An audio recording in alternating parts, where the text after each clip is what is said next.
سانحہ مستوں کے بعد کلات میں بھی شٹر ڈاؤن ہڑتال کی وجہ سے تمام کاروباری مراکز اور مارکیٹیں بند ہیں۔ بازار اور کاروباری مراکز کی بندش سے دور دراز کے دیہی علاقوں میں سودا سلف لینے کے لیے بازار آنے والے مسافرین کو مشکلات کا سامنا کرنا پڑ رہا ہے۔ پولیس اور لیویز کی جانب سے سیکیورٹی کے سخت انتظامات کی گئیں اور پولیس کی جانب سے چیکنگ کا سلسلہ شروع کیا گیا۔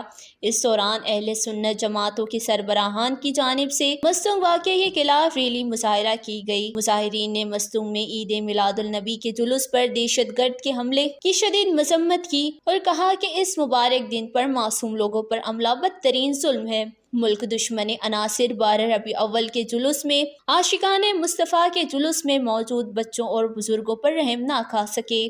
کیا اینو اس کا کرے ہچو معزز سے نہ کرے اعلام متنے اور ہچو کرے تعاون متنے ٹھپی کرے بے یارو مددگارو فقط نہ کرے چند بندغے سی میں چاہ کرے منتقل کرنی آنے اور مخلوق نشانتنی کی فوٹو سیکشن نہ خاطران نندانہ کرے بھرپور مذمت کے اور ہرا آئی جی صاحب کرے اور پریس ریلیز کرے جاری کے کہ نہ کرے ڈی ایس پی صاحب خودکشے کرے حلنگ نہ کوشش کرے نے حیفے کہ دونا بلا ادارہ نہ کرے مالک امد روغ تھڑی حالانکہ کرے دا کرے ڈی ایس پی صاحب تینٹ کرے سلوک کے اور کرے ہچو انتظام صلو نندارہ بھرپور مذمت کے لیے۔ مظاہرین نے کہا حکومت سے مطالبہ کرتے ہیں کہ سانحہ مستونگ میں ملوث عناصر کو گرفتار کر کے سخت سے سخت سزا دی جائے۔ پشت نیوز کلات بلوچستان۔